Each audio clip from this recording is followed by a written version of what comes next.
How's it going, everybody? It is Maddie here, and it's that time of year. It is the Game of the Year choices, and I am a prestigious person in this games industry, so obviously you give a shit about the Games of the Year for Mr. Maddie Plays. And the reason I'm shifted over a little bit here is because over here it's going to be gameplay of the games I am talking about. So I'm going to be talking about the 5 games I enjoyed the most this year with some honorable mentions at the end. So I'd like to hear yours in the comments down below. Without further ado, let's dive in. Starting off with number 5 is probably one of the biggest surprises of this year, and it's Until Dawn. I loved this game. I played it on stream the whole way through and just fell in love with this game. It had easily the best acting in any video game this year in my opinion, and on top of that, it was just surprisingly good. You know, it was cliche in a sense from all these old horror movies, but it nailed it so well and had all these basic character tropes, but yet like the acting was so good that it felt believable but not cheesy. I don't know, it was a really unique game and one that was in development for so long that I was actually really happy to see it come out and be received well, and so I decided to pick it up and I was like, holy shit. So if you own a PS4, ladies and gentlemen, go out and play Until Dawn.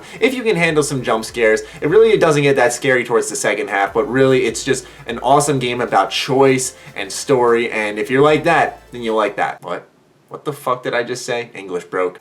Coming in at number 4 is The Witcher 3. I mean, obviously this is going to be on like everyone's Game of the Year list. Probably mine's a little bit higher just because it's not like I played a lot of Witcher games beforehand. I only put like 10 hours into The Witcher 2, so maybe The Witcher 3 would have impressed me a lot more if I put more time into it. But it's a true sequel. When you look at how The Witchers went from very linear to just a expansive, huge open world, it looks like CD Projekt Red's been doing this for ages, like their entire studio life, but they really haven't. So it shows that they're just a really, really good developer, and I was really impressed with the world they built. They built awesome characters that made it where if you were kind of new to the series, you still knew what was going on. You were very intrigued and invested in this universe, and that's hard to do because it rewarded both longtime fans and newcomers, which, like I said, that's really hard to do for a game developer. So my hat goes off, quite literally, holy crap, bad hair day, to CD Projekt Red for that. On top of that, the combat's fun and flexible. The story was great. I mean, really great. There's a awesome side quest around every corner. It really just never lets up. It reminded me a lot of Skyrim in the sense where I was just addicted to exploring every question mark on the map, finding out every single side quest, solving every single mystery in this world. And I've had this game since, like everyone, in May, and I still literally have not done everything, and I still have the DLC to play. This game is fucking huge. Like, it is $60 worth. Buy it if you haven't already, especially since it's always on sale now. Come on. Coming in at number 3 is literally the biggest surprise of 2015 in my opinion, Rocket League. This is video games at its best because this reminds me of when I was a kid and it wasn't, oh, I have to critique this. Is there a story? How does the gameplay fare? What's the sound like? Yada yada yada. It's like, is this fun? Fuck and yes it is, and this game just surprised me. I remember I was bored as hell one night when I discovered this game. I was like looking up gameplay on Rocket League because it was a PS Plus game, and I was like, yo, this looks fun as shit, and I picked it up, I tried it out, and I'm like, people need to try this game, and all of a sudden it just became this widespread phenomenon. Everyone's playing it, there's tons of DLC, and as someone who plays hockey all the time, I'm so fucking hyped for that new DLC that's going to change it into an ice rink, because it's a lot like hockey in that sense where you're always battling in the corners and stuff and fighting for possession. I was really stoked to see that. They've done a great job with post-launch support with all these free vehicles and ones that you can just pay for, and you're not really missing out on the mutator settings. I had a new playlist that add more to it, but just the launch game itself was so fun and so addicting. And honestly, like, I put like 30 hours or so into this game, but each match is like 5 minutes, so I don't even know how many matches I've played, but it's just such a welcoming game because it's just about having fun. Coming in at number 2 is Bloodborne, which was on top of my Game of the Year list for so long because this game is superb, ladies and gentlemen. I'm not a giant From Software fanboy where I thought that like every Dark Souls game was the tits, okay? It was a great series, but there was just something about Bloodborne, and I believe that there's a From Software game for everyone. Some people like the first Dark Souls, some people love the second, some people only like Demon Souls. You know, it's one for everyone. For me, it seemed like Bloodborne was the game that clicked the most because it was an action game. You were always moving and dodging around, and it was just that small change that on paper didn't look like much when you actually played the game. Every boss fight was intense. You're flying around everywhere. It was a match of skill more than anything, instead of always cowering behind your shield, which I really appreciated and helped get me more into From Software games, where I love that high action stuff. I really adored this game, and it just, like I said, drips with atmosphere, where every piece of architecture and area you explore just has this rich feeling to it, and it just rewards your exploration, where you always find awesome loot at the end of some dangerous area, which is hard as hell to find in a video game today. Like, I really, every time I took that extra step, it was like, good thing I did. I feel like I deserve this. On top of that, the boss fights were fantastic. The story, if you paid attention, was actually there and made some sense and was really cool. I mean, the endings to these games were awesome in my opinion, and I really thought that that's something that was under discussed for Bloodborne. And plus the Old Hunters DLC, which I'm yet to hop into, I'm really stoked for, so I can't wait for more From Software games. Dark Souls 3 looks awesome, and it just really is what kind of plunged me into these games. And now, at number 1, Maddie's game of the year, his favorite game that he played the entire year, I'm not sure if you can guess it, Fallout 4. Now, hear me out, ladies and gentlemen, because I know I haven't made it a secret that I am a Fallout fan, but the thing is that with Fallout 4, I went in with, believe it or not, tempered expectations, because I knew that every video game, no matter what, didn't live up to the hype, and I didn't want to ruin Fallout 4 for myself by coming in and saying, this is going to be a perfect video game. I kind of went in like, okay, here we go, this is finally it. And Fallout 4 was just incredible, because it did one thing that no video game has done for me in quite a while, I'm guessing, because I've been kind of stuck in the motion of buying the new game, playing it whenever I have free time, being like, I guess when I get home I'll play that or something, not sitting there thinking like, man, I can't wait to get home so I can play more of that game, man, I'm excited to play it and talk about it with my friends.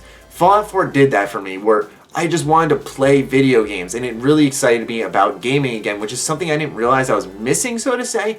But when I finally played Fallout 4, it kind of sparked my love again for games. I'm like, this is why I play video games. This freedom of choice, this freedom to do what I want, to explore, to create, to do anything. And that's what Fallout 4 let me do, and it's just what let me fall in love with gaming again, believe it or not. The addition of the settlement mode, the crafting, the upgrading, what have you, really let me kind of spread my wings a little bit and just build what I want and kind of do what I want.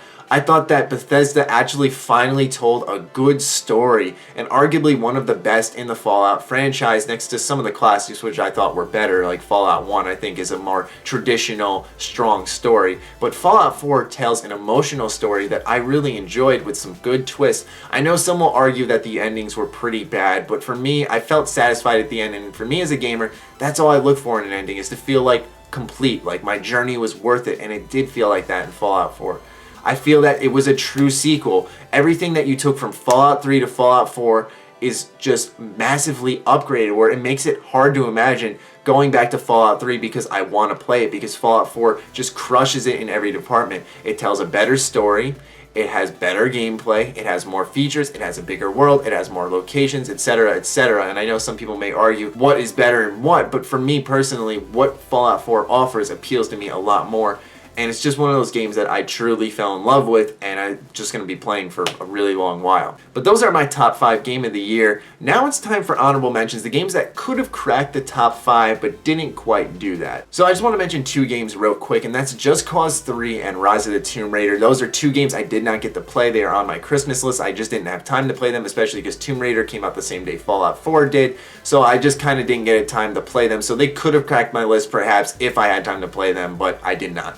There's also a game called Yokai Watch, which I won't be showing gameplay for because it's by Nintendo on the 3DS, and it's very similar to Pokemon, and I just really enjoyed it because it's just this pick up, play, do a couple of side quests, and just put it down. And it's just very addictive, and there's so many different mechanics combining that kind of make it similar to Pokemon but also separate it. So if you're looking for a good 3DS game that'll really keep you hooked for a long while, Yokai Watch is definitely one of them. Batman Arkham Knight, aside from the main story, I didn't find anything anything really appealing about the game. The combat was obviously fantastic, and that's no shortcoming for the game. The main story was surprisingly strong, but other than that, man, some of the Batmobile stuff, the side quests weren't as good as they have been before. There's no challenge maps, so some stuff really rubbed me off about Arkham Knight, where when I played it, I'm like, I think this is going to make my list, but over time, as I played more and more games, I was like, yeah, this is definitely off the list. Dying Light, this came out early in the year and was a fantastic game, but just other ones beat it out. I mean, that parkour, free running,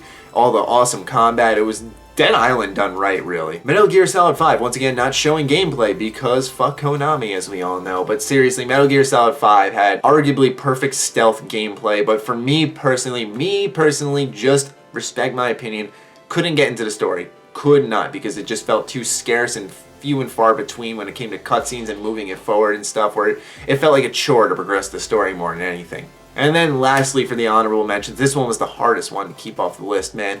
Life is Strange. This is one of the first episodic games that I played literally episodically. Most of them I just wait for the full thing to come out and then I buy the full game itself. But for Life is Strange, I took a jump. I bought into episode 1. I loved it, and it just developed more and more. It's a true, as you see it just develop over time, it just stretches out more and more into something so much grander than what it started off with just being about Max Caulfield at this brand new school, and it just builds into something so much greater, and it's just truly one of the best surprises of this year, and I highly recommend you play that game along with everything else I basically mentioned on this list. They're all fantastic games that could have made my list, but there were just some issues with them that didn't let me think that, hey, this should be on my list. Because for me, when I pick a game of the year, I think of it as does it have a good story, does it have good gameplay? Like, I like the full round package where when I spend my money, it's like every check mark in a list was made, where it's like everything I want in a game is there. And that's what all these games, Until Dawn, The Witcher 3, Rocket League, Bloodborne, and Fallout 4 all offered for a gamer such as myself. When I spent my money on it, I felt like it was entirely worth it. Minus Rocket League. I got that for free, but still, I would spend my money on it again. Anyway, those are my top 5 game of the year. I hope to see what you guys are liking in the comments down below, because I'm very curious, because I know this year was very different. You know, there were a lot of good games spread out throughout the year where a lot of people's lists are going to be different, so I'm very curious to see what you guys have to say, so let me know in the comments down below. Other than that, be sure to follow me on Twitter, like me on Facebook, stay sexy, stay active, I love you all, peace.